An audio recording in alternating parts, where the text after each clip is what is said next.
Sometimes even just looking at you makes me laugh. Well, I'm glad I have that effect on you at You such do. serious times. I It mean, is a have you very ever serious known time. people in politics who don't talk say a lot with their silence? They certainly do.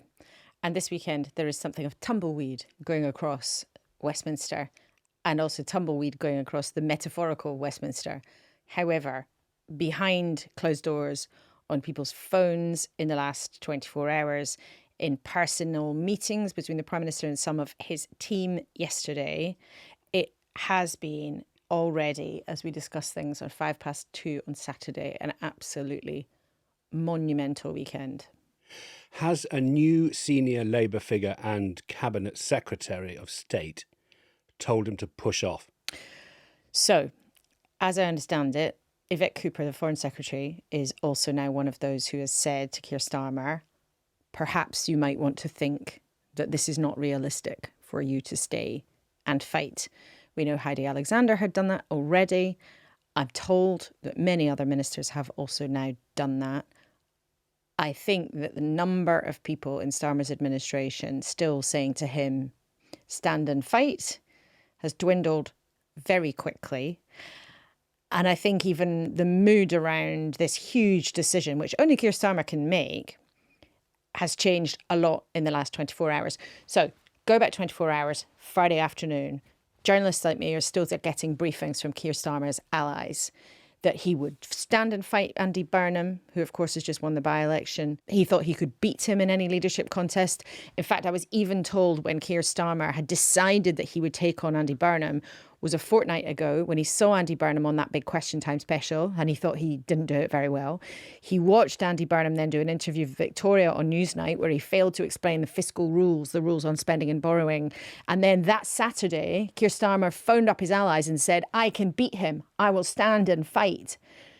To me, and the conversations that I've been having in the last 24 hours, that mood of defiance is shifting.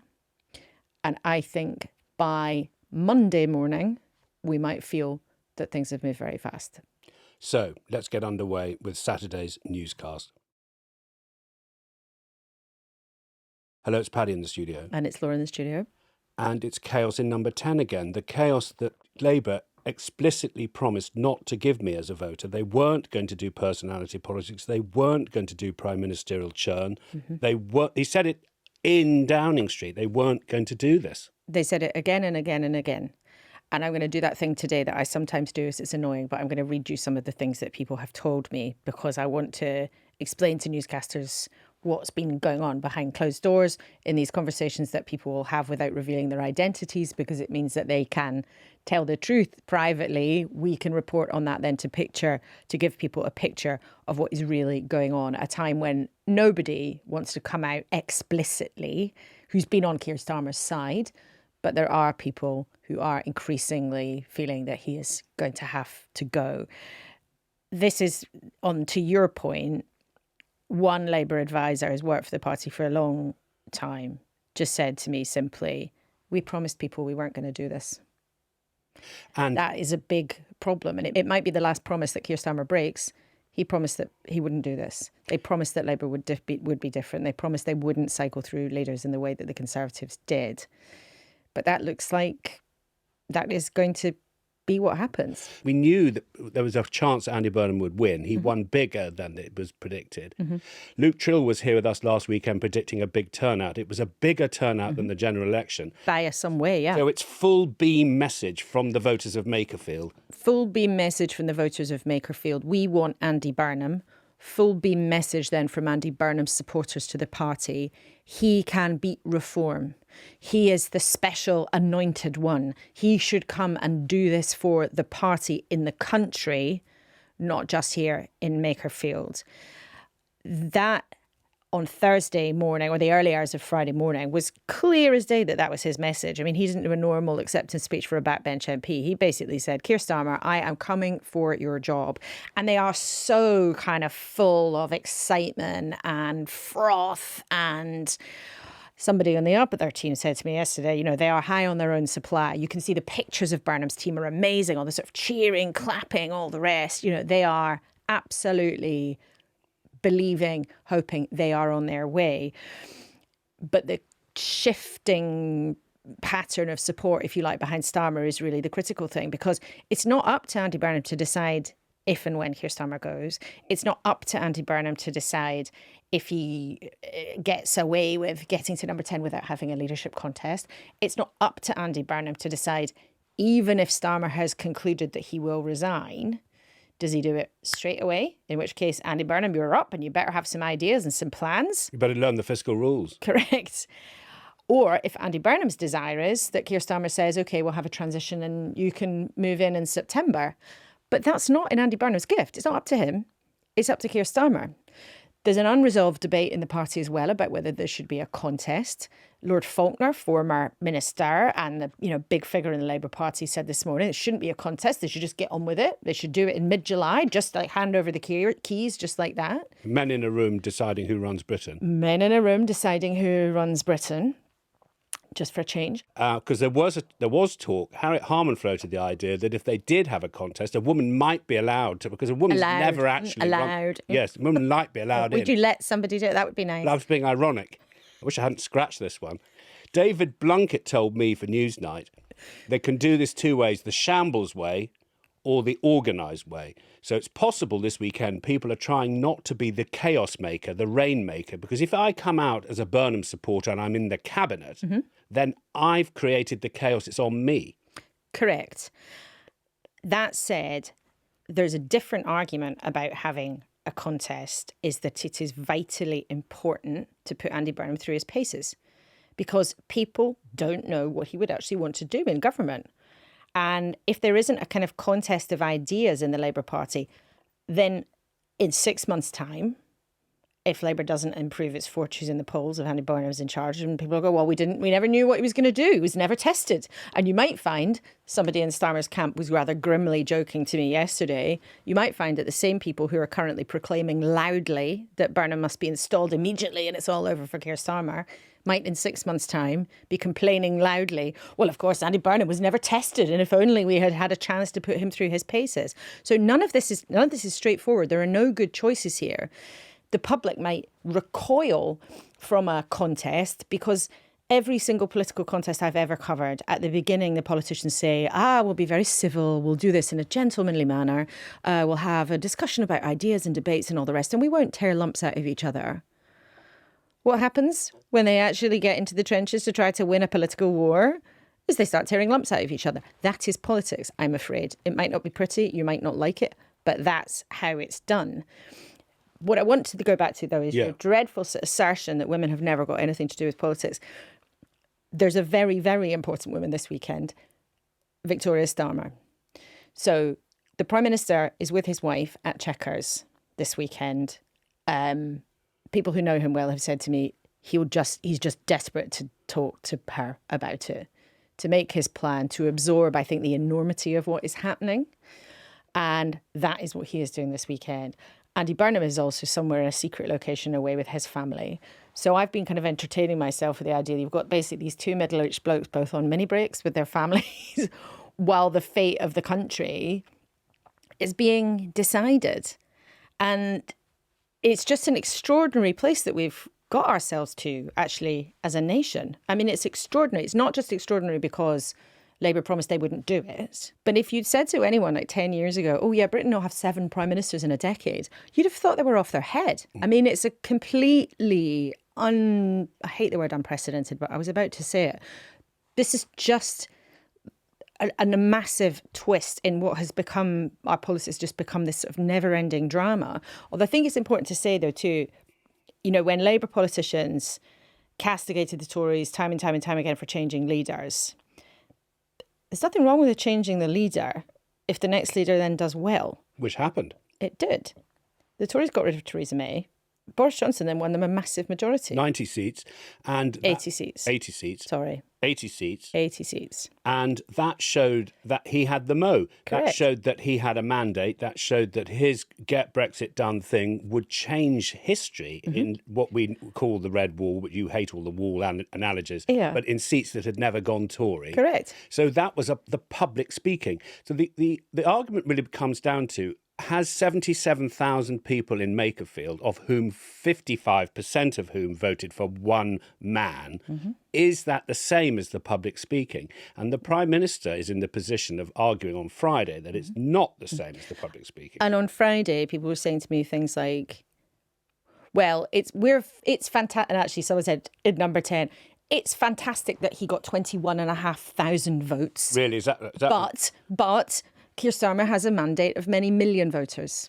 Which is true. Which is true. Which is absolutely true. 2 years ago. And one thing that some Labour MPs are desperately worried about is if he gets in and he ends up in number 10, before too long, opposition parties can start calling for a general election. Well, on day one. Well, maybe on day one, although Reform might do that because they like those big, bold primary colours kind of campaigning, but they're not ready for a general election.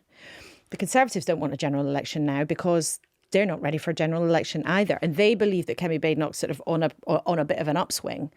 But they wouldn't want a general election now when they're still miles behind.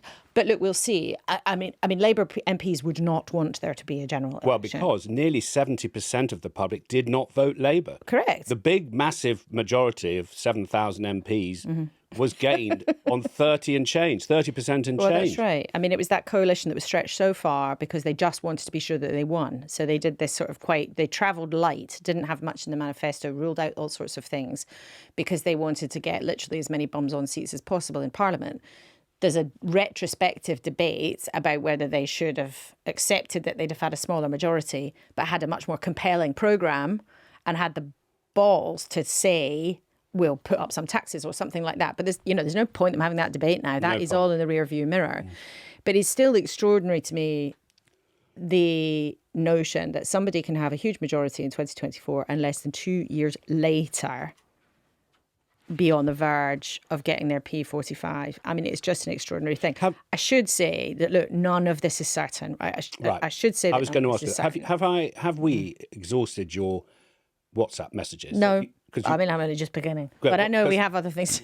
Well, no, I think just because I had not heard that Yvette Cooper, I have not heard a journalist of your standing say Yvette Cooper said go. Yvette Cooper has said, go. I don't know the exact words. No, but you've said that she has indicated, sayable. She is another person who has indicated to the Prime Minister that in her view, he should set out a departure.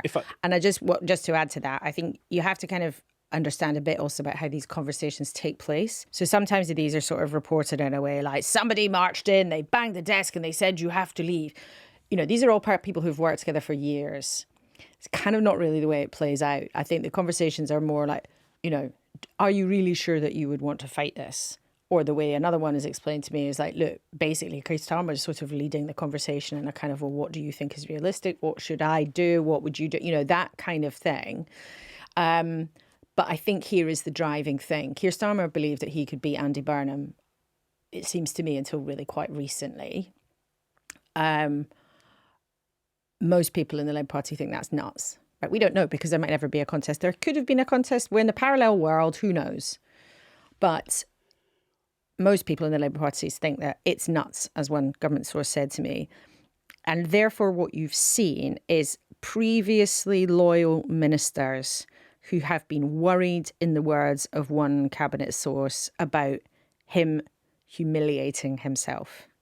And that's the way it was expressed to me by one cabinet source is, look, we wouldn't want the Prime Minister to humiliate himself by running in a contest and being beaten and potentially being beaten very badly. Now, look, some people in Starmer's team say, look, actually, most of the members think he should stay. They quote different bits of polling at you. They'll say, oh, we're only 6 points behind in the polls. But the consensus view in the Labour Party is that Starmer would not be Andy Burnham, and therefore what we've seen since Thursday night, and I think that sped up in the second half of yesterday, is people essentially saying, don't put yourself through it. Right, because that's very important from precedent reasons. Newscast is wondering how have we got here. Margaret Thatcher called in the members of her cabinet and asked what they thought. Yes. And on balance, they said it's over. Yes. And we now know that Boris Johnson wanted to stay. Yes. And So what happened, he didn't really ask them. They just started resigning. Yeah.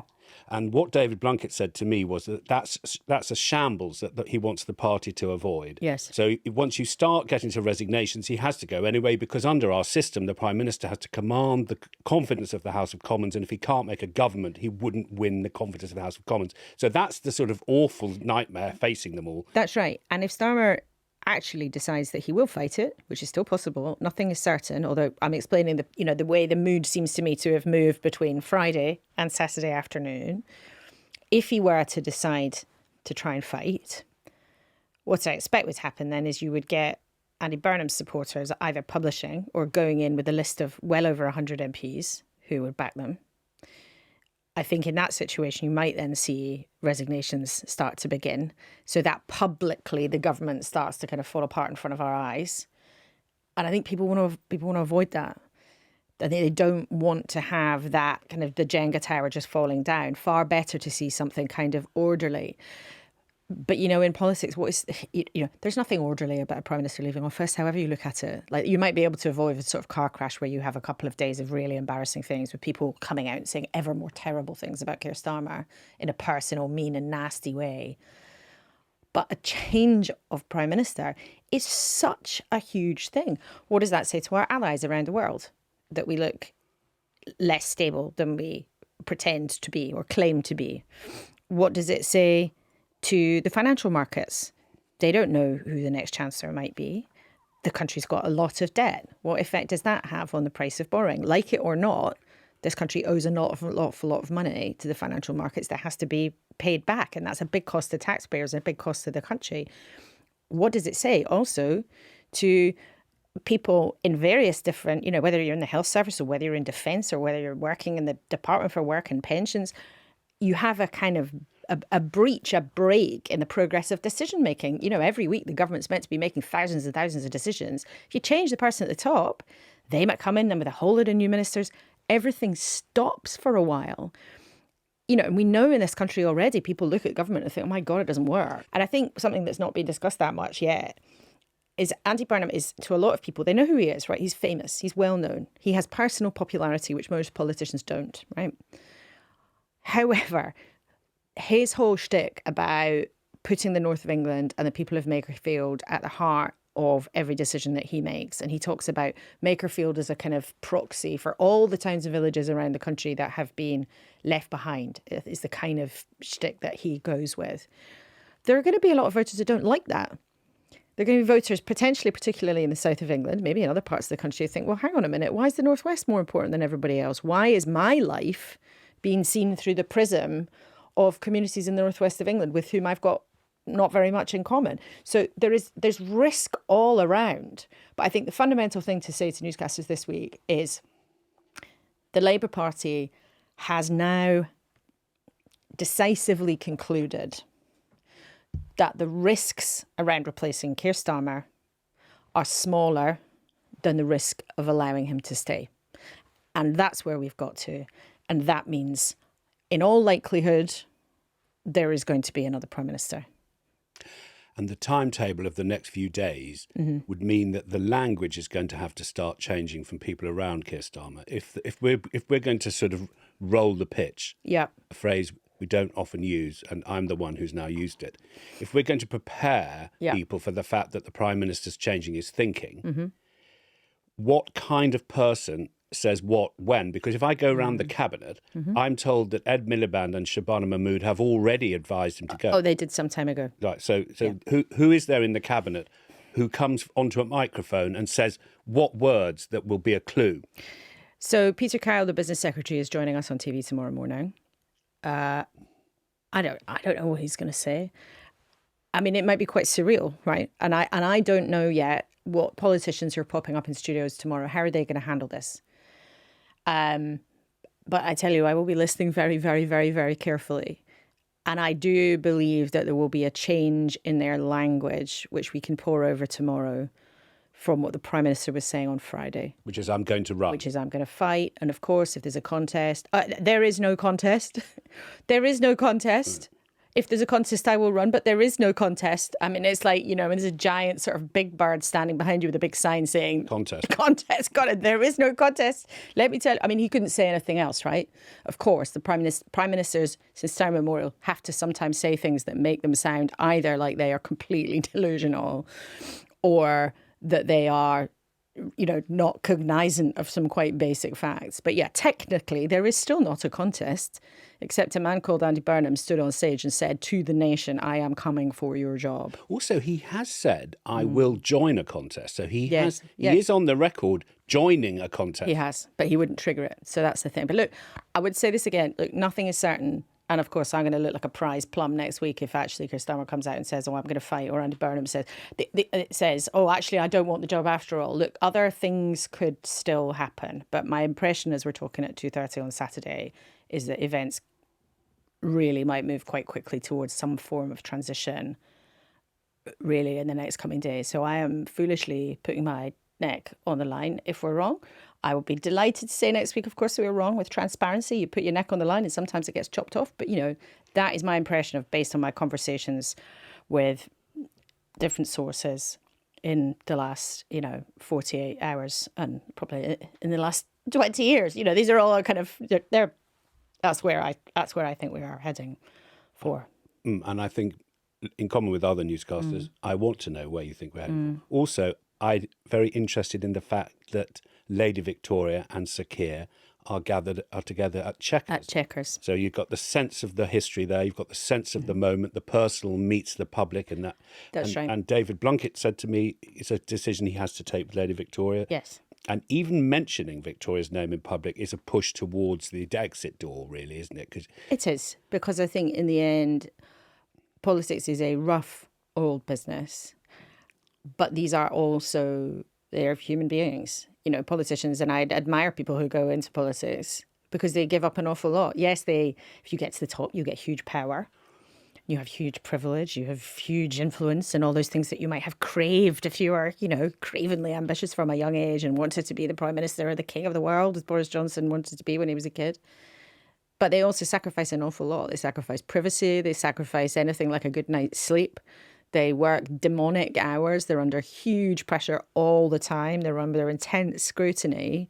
They're pilloried by their colleagues all the time. They get a hard time from journalists in the name of scrutiny. Their friends they fall out with their friends. Their friends turn on them. And it is a tough old game. And that's why often you find in the end, it ends up being the conversations with their partners that are the ones that need to be had at the end. But it's lonely at the top.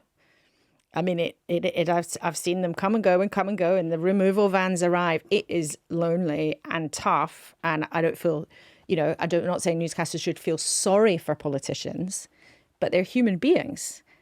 And imagine any of us, if you had a job that you had worked so hard for years and years and years, and you get there, finally, and then it's really, really difficult. And then one by one, your colleagues, your workmates come out and say, actually, you're a bit rubbish. I don't think you're very good.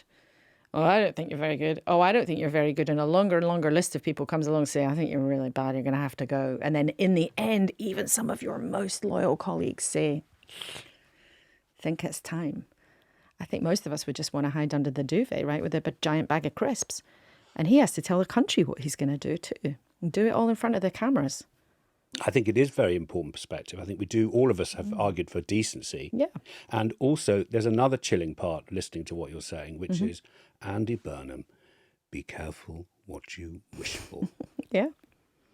At this time, there's no money. Right. And look, I think if he does get in, which he obviously wants and is highly likely, I was talking to somebody in a senior position in politics this morning, and they were sort of suggesting it would be a massive thought experiment on the country.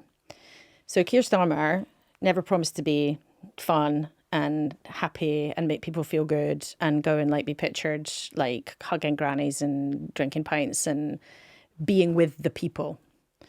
But he did tell people he would be competent and capable and he would get things done. And that hasn't come to pass at all in the way that he hoped. Andy Burnham, however, we know he's good at the first bit, People know him by his first name. He's very personal. He's very affable. People like getting their selfies. He's got a great kind of charisma about him. And that's a talent for a politician. And he's a very instinctive politician. We've got no idea if he's going to have the second bit, being capable, competent, all the rest. If you speak to people who worked with him in government when he was Culture Secretary, Health Secretary, Chief Secretary to the Treasury back under the governments of Tony Blair and Gordon Brown, he gets pretty mixed reviews, I've got to say. We know he's got more experience now, having been the Mayor of Greater Manchester. But what another source said to me yesterday is, look, he's going to have to translate that instinct for being a very natural politician and making people feel good, and I'm paraphrasing, very quickly to having a serious, disciplined team that's actually ready to get things done and to make the government competent. But there's a sort of thought experiment, if you like, just to refer back to the conversation that I was having with someone this morning, is if things are really difficult and the government doesn't really do a very effective job and things continue to go wrong, but you have a leader who can make people feel more cheerful, does that change things? Is that better? Maybe it is. On the other hand, maybe the bomber jacket and the gazelles, after 5 minutes, when things are just as hard and the government's just as ineffective, actually, any of that sizzle and excitement that you saw at the Ashton Football Club yesterday, that's going to fly away. Which is welcome to this weekend. That's the decision. That's the energy in the party, isn't it? Those are the crossroads that it's facing. Yeah, and it's massive. Well, look, I feel we've been at this longer than the first half of a football game, which is kind I know, but I could talk about this all day. You're not allowed to. I could talk about this all day. The data. You know that. I could talk about it all week. Is that, well... All day, all week, all night, all, you know... Okay, well, I mean, is there anything you haven't said that you must say before we close down the earbuds? No, but we have an email from a newscaster, which is very important. Philip says, some years ago, the Conservative Party chose a charismatic and popular mayor of London to be their Prime Minister. His name was Boris Johnson. Have we learned nothing? The choice of Prime Minister should not be based on personality, but someone who has the ability to lead a country through very difficult times. Andy Burnham has a lot to prove. I fear we're repeating the same mistakes of the past. Philip, just not to argue with you, because that would bring back Catgate. Oh, no. Which I wasn't going to do. But remember... You just did. Paddy O'Connell is rude about felines. He doesn't like them. He prefers dogs. Once I made a mistake, and I've corrected the record. Too. I've corrected the record. Look, let's be transparent. We both prefer dogs. I don't want to go there again. You did. You mentioned it. I said it once, but I unsaid it. It again. Now, here's Philip. Philip, what I want to say to you is that, as we mentioned earlier, when they chose Boris Johnson, he took Theresa May's weakened position in government, yes, and he won an 80-seat majority. Correct. So it's true.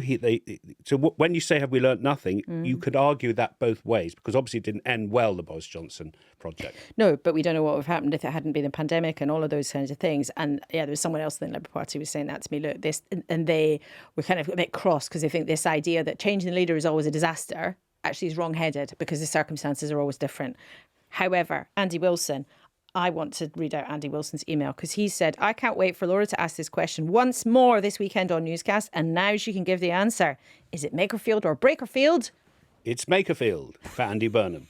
Okay, that's the end. Oh, Peter Carr's on your sofa. Peter Carr's on the programme, and we're going to have 3 backbenchers on our panel tomorrow, all in different positions. So someone who wants Wes Streeting and definitely wants a contest, someone who wants Andy Burnham as soon as possible, and somebody who thinks that Keir Starmer should actually be allowed to stay.